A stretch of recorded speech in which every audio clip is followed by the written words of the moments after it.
Hey darlings, just an FYI, this is one of our earliest recordings and there's a slight issue with some of our audio, but the content is still amazing. So if you could push through, that would be amazing, and just know that all future episodes, this issue has been resolved. Hi, I'm Tash. And I'm T. And we're here to talk to you about everything from life's little hiccups to the big things that you might be overthinking. And let's be real, it's probably not that deep, sis. So grab your drink, get comfy, because we're giving it to you straight from the couch. Hi, everybody, and welcome back to another episode of It's Not That Deep, Sis. We are doing episode 2. With darlings from the couch. Yes, and as always, before we get into the episode, we are going to do our I was today years old facts. A little bit. So I'll go first. So Okay. I was today years old when I found out that your heart actually has its own memory formation. So it actually has its own set of neurons and sort of like a nervous system in some way. And so it actually has a communication with the brain. There have been several stories, and this is a working research, but there have been several stories of people who've gotten heart transplants where they actually started to act differently. And it has been proven that it does actually have its own set of neurons, so it's able to actually hold memories. And so I saw this on Grey's Anatomy. Oh my god! But it wasn't the heart. It was his hand. Oh. And he thought it was his hand because it wasn't his hand. He was like, "This isn't my hand," and he cut off his hand. Oh, what? Anyways, continue. I can't say I've ever seen an episode of Grey's Oh Anatomy. my God, it's so good. From what I've heard, that sounds very Grey's Anatomy like. Yeah. But yeah, so it, like I said, like it is still they're still researching it, but it has been proven that it does have its own set of neurons and it does communicate with the brain, but to what extent is still being researched.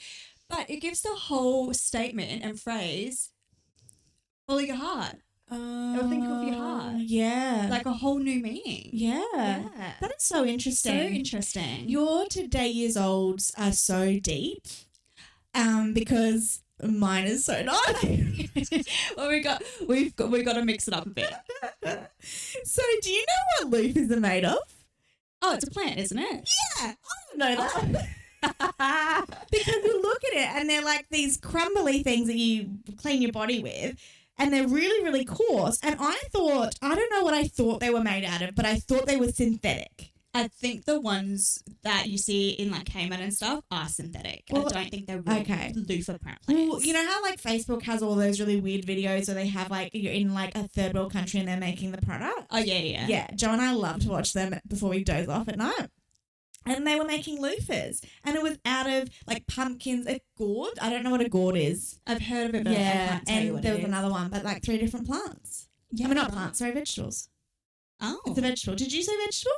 No, I said plant. It's a vegetable. Oh, it's a vegetable. Yeah, it's like pumpkins, gourds, and like something else. Oh. But like that kind of root, like that hanging vegetable. Yeah, because I think like actual like when it is made out of actual like is it called loofah, the plant or the vegetable? No. Oh, okay. So No. I think that when it's actually made out of the plant or vegetable that you're talking about, they're more expensive. But I think the ones like what I would have in my shower is just a synthetic version of that. So interesting. So interesting. Well, let's get into today's episode.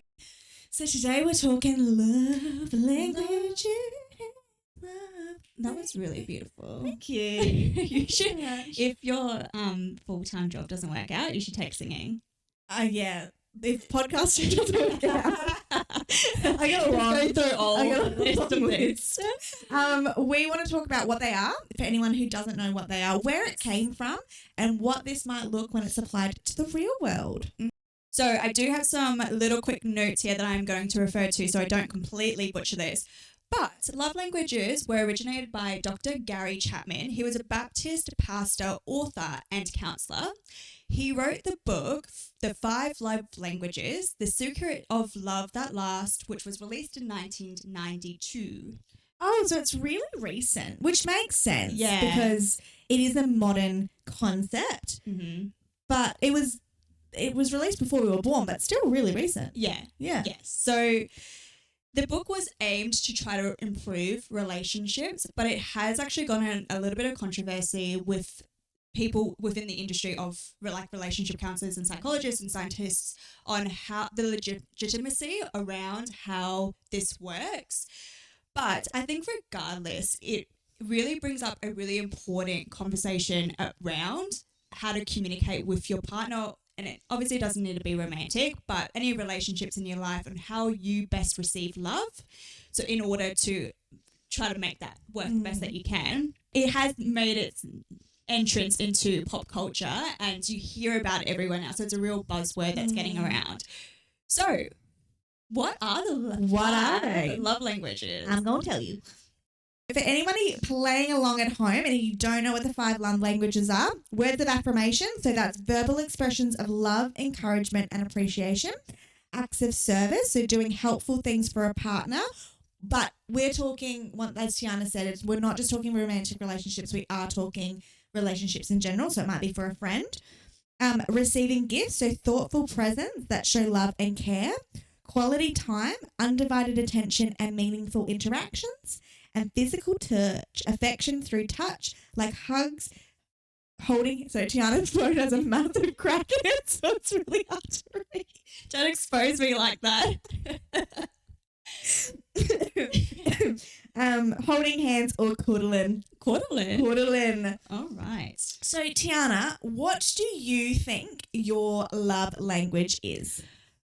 My love language. So I think that my love language and how I best receive love is words of affirmation or acts of service. Okay. Those are my 2 biggest ones. I couldn't really choose between the 2 because I do feel like for me they sort of they cross over and they have equal amount of weight. So Tiana and I did a quiz to give us our official love language. Yes. Official. You can't change it after you do the quiz. Can't change it. We actually get a accreditation coming in the mail. Mm-hmm. But mine was different to what I thought mine was going to be.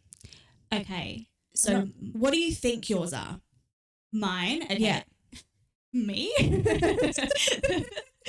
So I think that mine is, it was tossed up between 2 and they both sort of had the same weight as each other. So I couldn't really choose between the 2.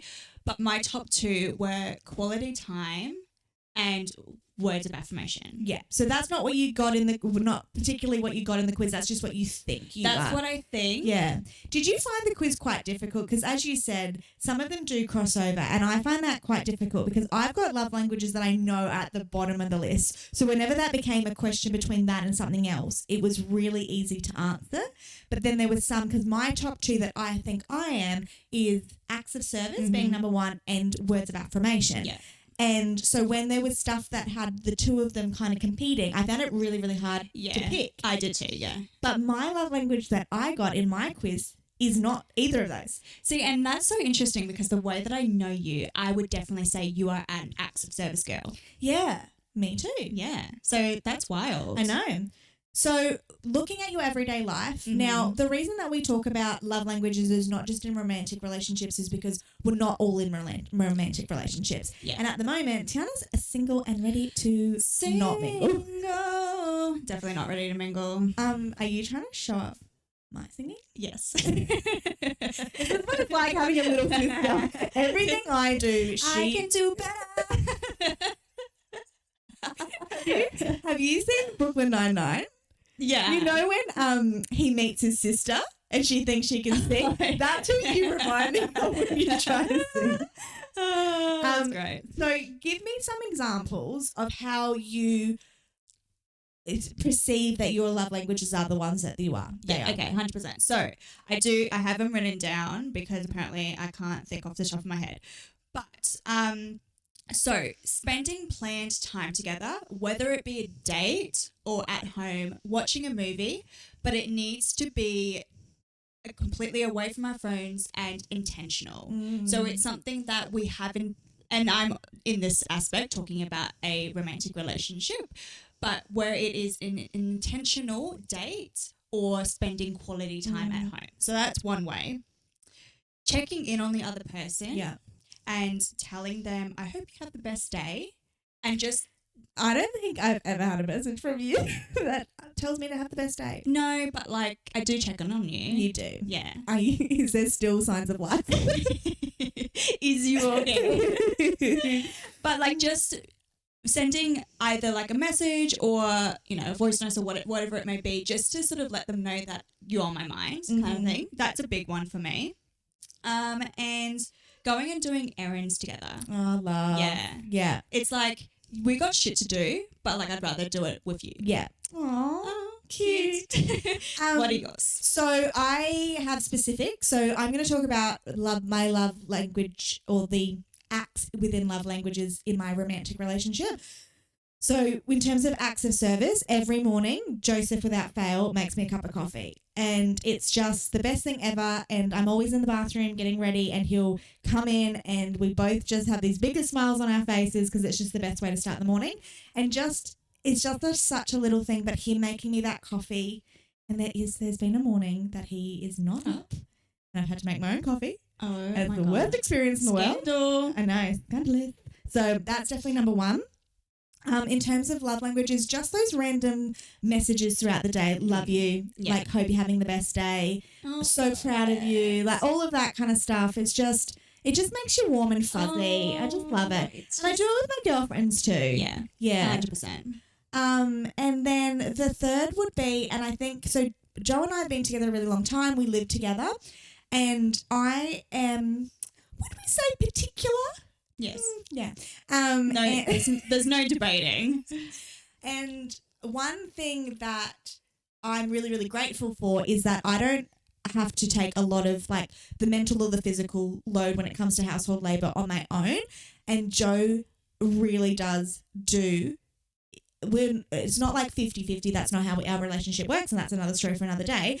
But I never, ever feel like I'm pulling the cart. Yeah. And that's just such a big thing for me, is that, Yeah. you know, I get home and the house is always clean, and there's, you know, he's cooking dinner, and all of those little things that just make your day so much easier, knowing that you don't have to do it alone. Okay. So, as we said, we did a quiz. My love language that I got in the quiz wasn't the two that I said. So I thought mine were acts of service and words of affirmation. I am going to be shook as to what you say. So what was it? What'd you get? Quality time. Oh. Which checks out, because I feel like quality time, I think the way that I may have done the quiz is because Joe already does acts of service and he does words of affirmation, what then I can get, or what then I'm seeking, because is then that quality time. Yeah, okay. Because I'm already getting maybe the other two. Yeah. And maybe I'm like, okay, well then I'm already getting those two. So what I want now is a little bit more quality time. Okay, so you did this quiz wrong. Yeah, probably. But yeah, I got quality time, which I love. Yeah. And now that I think about it, I do love spending quality time with Joe and my friends. Yeah. But I just didn't think it would be my number one. Yeah. And I think that's the thing about the love languages, is that it's not that you only receive love in one particular way. You may draw from all different factors of the love languages, so draw from all 5 of them. It's just that you do have a ruler over the 5. But yeah, that's really interesting. Yeah. And I'm not actually shocked by the quality time aspect. But I would still say that your acts of service rules over Yeah. 100%. Yeah. So, yeah, that's interesting. I think I maybe did the quiz wrong. Yeah. Yeah. Well, Loser. not be good at everything, you know? So mine was the same as one of them. So mine had come back as quality time. Yeah, okay. Yeah. Love Are we language buddies. sisters? No, I do not identify as being related to you. So obviously I wasn't shocked by that. It did give you a percentage of what did yours get you got a percentage? Read it. I just read what mine was and I moved on. So it actually gave you a percentage of what, like your top one, what percentage it was at. So it was actually 33% quality time, but you had to pay to unlock what the other ones were, but you could see what your least So one was. they probably were very even then. Like quality time and words of affirmation. Well, it's 33% out of 100. Yeah. Do you know what I mean? Yeah, so yeah. it's not like it was 70%. And Yeah. So my next one was words of affirmation. Then it was acts of service. I didn't see any of this Really? You can tell who is the academic person in the family, and I just fly by the seat of my pants. I got told to do a task. I did the task, and then I moved on. And she fucked it up. But to no surprise, my least one was physical touch. Okay, and I know that Tiana and I have been sisters for 31 years. I think we've maybe hugged 2 times since we've been adults. Well, we've been sisters for 29 years. That's so true.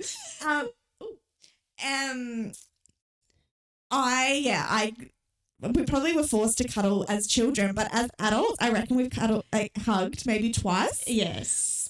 So I do know that. Yeah. See, that's my second to last. My last is gifts. Yeah. Sorry, I did forget about the gifts Yeah. aspect. Mine, gifts would be my last. But Really? yeah, I'm just like, don't get me wrong, I really appreciate a really thoughtful, like, gift, that something that says, like, I know Yeah. who you are. But I think that is more like words of affirmation Yeah. or acts of service Yeah. because it's the thought, not the actual gift. Not the actual gift. Yeah. I really could not care less about Yeah. gifts. Like gifts for me is I love it when someone gets me like an activity we can do together. Yes. Because once again, apparently quality time is my Yeah. number one. Yeah. So it's not the gift, it's about the thought and the time and Yeah. that I get to spend with that person. Yeah, absolutely. Mm. But yeah, above gifts, it's physical touch. Mm. But I have to explain to people, it's not because I don't like touching. Like it's not like I'm adverse to physical touch. It's just that I'm not one of these people that gives out hugs left, right, and center. I have to be quite, like, obviously it's different with you, but like I'd have to be really comfortable with somebody in order to have that physical touch. Whereas, like, obviously we're close and I'm comfortable with you, but we just don't have that relationship where we are like cuddlers and we hug each other. And we're just not, both of us are just not super cuddly people. Yeah. Yeah. Like, not super, we just don't show our affection that No, way. we Yeah. show it in other ways. Yeah. When we talk about love languages, though, I find that we always talk about, and this is maybe the concept from the person that created it, was the way that we receive love. Mm-hmm. And for some people, I would say that the way they receive and the way that they give, they coincide. Yes. Is that the right word? I don't know. But I want to talk about like someone like me. Even though gift giving is probably the least on my list on how I like to receive love, I'd say it's probably up there with how I like to give love. So I think that my love language is in terms of how I receive love versus how I like to give it. There's some stuff that is similar, but I think there's some stuff that's different. So I hate people buying me gifts. As we said before, unless it's like an activity where I get to spend time or it was really thoughtful, I do not like people spending money on me. So I don't like people buying me things. But I love buying gifts for people. I love it when you just know you've got the perfect gift for them and you being able to give them a gift. So the way that I like to give love can be quite different in terms of receiving. I also can sometimes, like, I love it when people send me messages that are really like words of affirmation and things like that, but sometimes I can struggle with that in reverse in saying those things. So I feel like my love languages in terms of giving and receiving can be different. Do you find that's the same with you? Yeah, a little bit. So I definitely think that the way that I show that I care about somebody is through acts of service. And it's just by doing like little things to like take the load off the other person, or, you know, if they're super stressed, like I'll offer, like, is there anything that you need me to do for you? I would like to add a love language, because this is something that I think that I'm really good at when it comes to other people, but it's listening. I feel like I'm a really good listener. Yeah. And I often, when somebody's going through like a hard time or they really just need to get something off their chest, it's sort of like, I usually ask the question, and not exactly phrased like this, but it comes down to, do you want advice or do you want a hug? Oh, yeah, And I it's like that. Yeah, because sometimes people don't want your advice. Yeah. Sometimes they just want to vent, and that's perfectly fine. But I feel like that's something that I feel like I show my love to other people. Yeah. I love that. Mm. And I do think that's really good sometimes when you have someone coming to you, it being like, do you want me to give you advice on this, or are you just here for me to listen? Yeah. Because, I think that's really, really important. Mm-hmm. So we've talked about what love languages are, how we love and love, how We love and love. how we love, how we like to receive love, how we like to give love. But let's put it into the real world. Yes. So we've both come up with 2 separate scenarios that we've written up. Do you want me to do mine first? Yeah, you go. Yeah. Okay. So scenario 1, your friend identifies. Oh, actually, I did do it quite similar to you. Okay. Anyways, let me continue. Your friend identifies with the love language of acts of service. Okay. Okay, got Ready? it. Mm-hmm.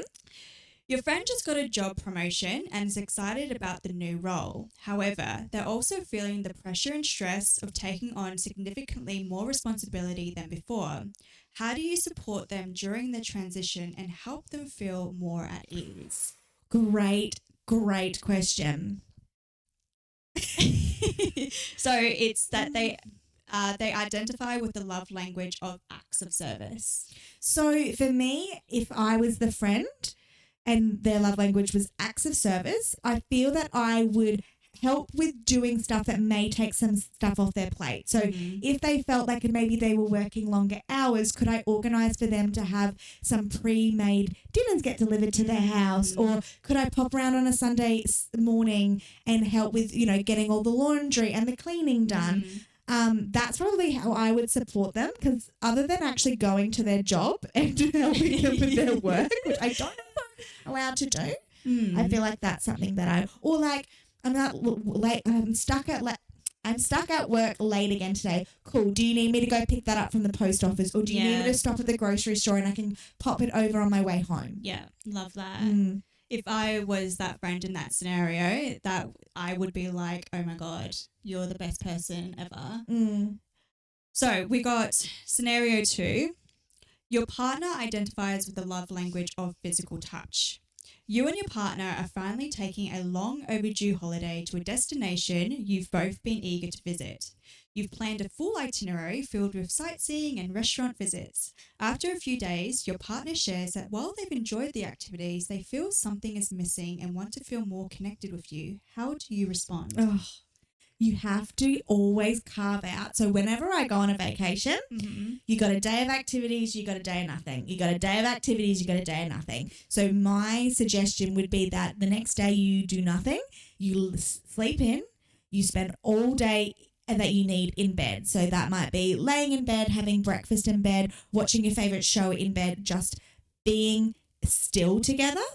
And then it might be like a really nice lunch where it's like really romantic and you can hold hands and you can gaze into each other's eyes across the table, or doing that for dinner, or just, I feel like for physical touch, being able to slow down and do things that are so mindful, just the two of you, it allows you to connect and be a little bit closer. Yeah.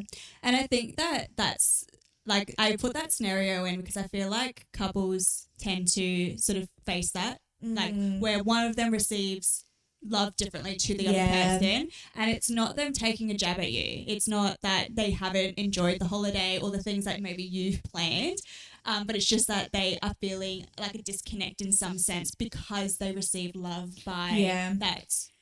Yeah. And I think that's so important in those. So I'm going to give 2 scenarios in a second, and I've given, the way that I've set it out is that, how would you react if you were this love language or this love language? Because I do think in relationships, a lot of the time we do have a different love language to our partner.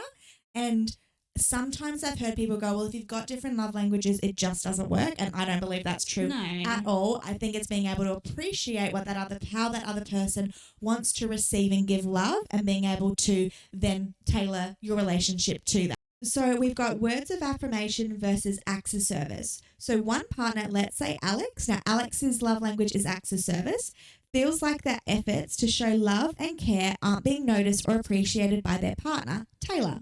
Taylor's love language is words of affirmation. Despite doing these things like helping with chores or planning special dates, Alex feels like Taylor doesn't acknowledge these actions or responds in a way that shows their value.